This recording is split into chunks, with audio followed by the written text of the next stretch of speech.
Dans les années 80 et jusqu'aux années 2000, le genre du point and click connaît un véritable âge d'or. Derrière ce succès se cache une entreprise en particulier, LucasArts, qui a beaucoup participé à l'essor de ce type de jeu. Tout commence avec la création de la société Lucasfilm Games par George Lucas en 1982. Sa volonté était d'étendre ses expériences aux autres domaines du divertissement, et notamment les jeux vidéo. Lucas cherche alors des partenaires pour lancer son développement, et ce sera finalement Atari, fort de ses consoles 8 bits, qui collaborera sur un jeu de sport nommé Ball Blazer, sorti en 1984. Ce n'est que 2 ans plus tard que leur premier jeu d'aventure intitulé Labyrinthe fera son apparition.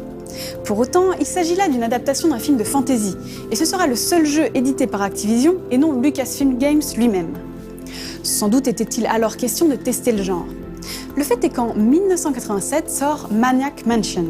Ce jeu marquera le début du point and click chez Lucasfilm Games et introduit le moteur de développement Scum, qui va être à la base de tous les jeux d'aventure suivants, à l'exception des 2 derniers. Scum est l'acronyme de Script Creation Utility for Maniac Mansion.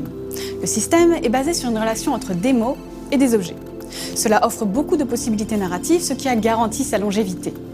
La majeure partie des puzzles implique donc l'utilisation d'un verbe d'action avec le bon objet ou le bon personnage.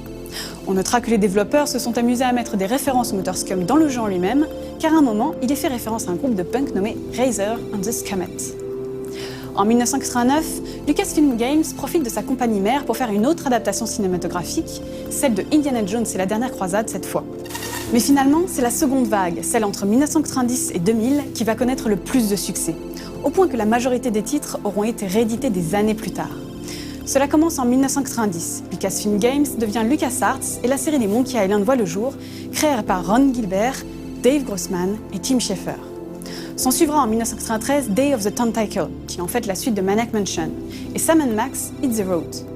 En 1995, c'est Full Throttle de Tim Schafer qui s'impose avec son style dans la pure lignée de Mad Max de 79.